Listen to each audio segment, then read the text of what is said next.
Welcome. Ryan Castle here, the CEO of the Cape Cod and Island Association of Realtors, and I'm here with our Government Affairs Director, Leslie Sandberg. Thanks, Leslie, for joining us today. Thanks, Ryan. We want to talk today about what's happening at Fall Town Meeting and kind of walk you through some of the issues we're tracking in your town and what we're working on holistically around the Cape.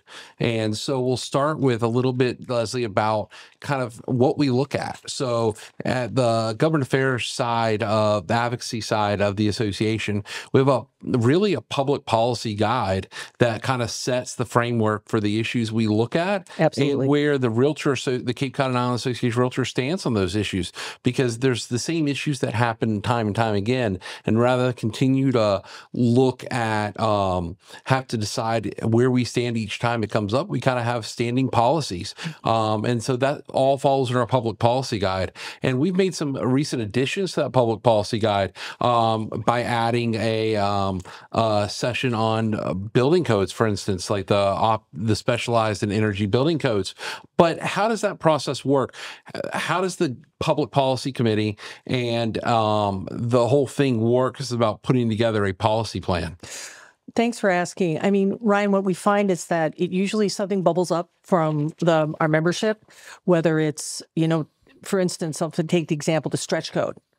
The stretch code was changing and becoming more stringent, if you will, and people wanted to know what was it all about. They didn't know. So they said, hey, you know what? Enough people don't know. We really need to look at it, research it, and then build a policy around it. So what we did at the Public Policy Committee is that we actually had speakers come, and they were from both sides of the issue.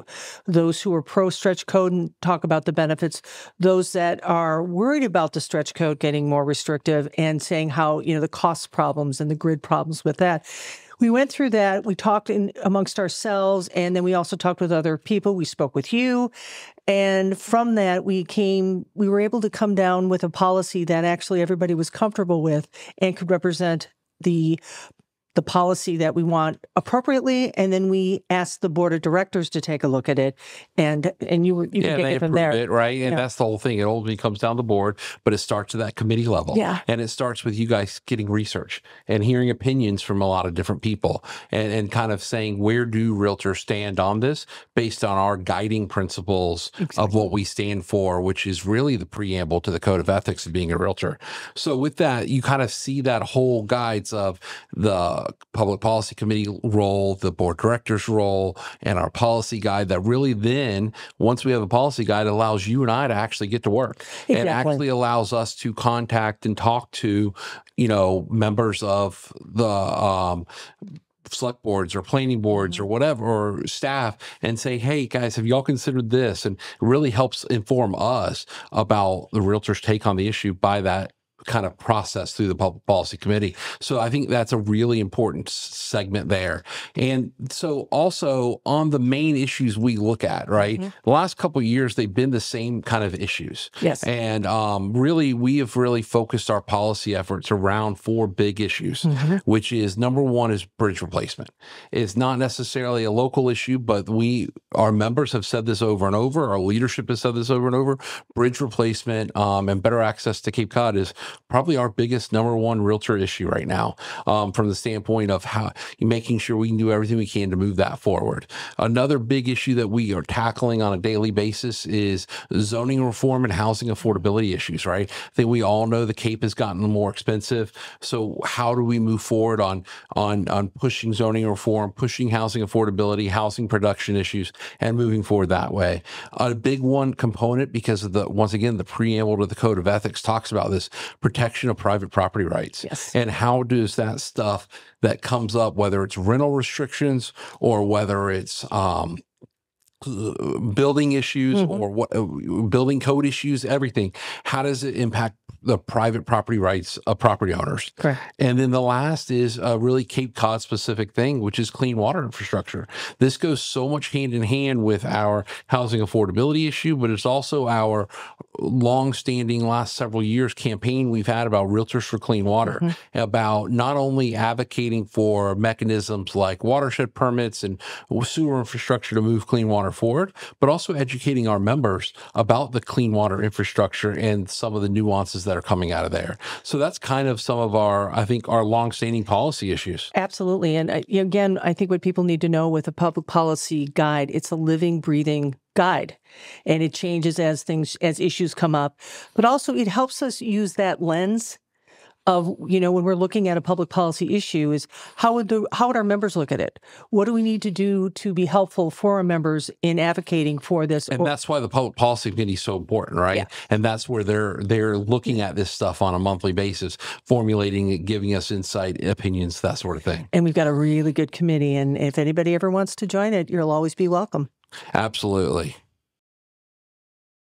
All right, Town of Mashpee is October 21st at 6 p.m. is their fall town meetings at Mashpee High School, which is at 500 Barnstable Road, Old Barnstable Road. Leslie, what are some of the articles that may be of interest to our members in the Town of Mashpee? I took a look at the warrant, and we have two articles that I think are of interest. One is just to let people know, one is on housing, and the other one is on wetlands preservation, which ties into our clean water policy. So I'd start out with Article 1, and what they do is, and this is great, Mashpee has an annual Community Preservation Act distribution for housing. So Article 1 is going to ask the town of Mashpee to approve an appropriation from the Community Preservation Funds of $128,179 for affordable housing. Pretty straightforward. Yeah, and not a lot of money, but I mean, they're putting the money aside and they're banking it for when they have projects come up and things they want to support. Exactly. And it's nice to see that they have that routinely done. And then Article 2 is, again, Community Preservation Act funds. This one is for wetlands preservation. And this article is going to ask town voters to appropriate and transfer $2.8 million from the Community Preservation Fund to acquire a 7-acre parcel of land for open space. So this purchase is going to protect the water quality of some of the more compromised water systems that are in Mashpee, which is John's Pond, the Flying Circle Pond, not Flying Circle, but the Flying Squirrel Pond, and the Charles River, as there are multiple wetlands located on this parcel. Okay, good. So it's once again a way to use money they're already collecting to help push forward their water quality goals, which are great because Mashpee is one that has a lot of ponds that need to be cleaned up. Absolutely. And those are the two articles that I looked at that really are of note for our members. Great. Yeah. Not a huge warrant for Mashpee this fall. Yeah. And just kind of, so these are just a couple of the ones to highlight as you hopefully take advantage of Mashpee Town Meeting and attending and being part of that town meeting process. Exactly. That's right. Thanks, Brian.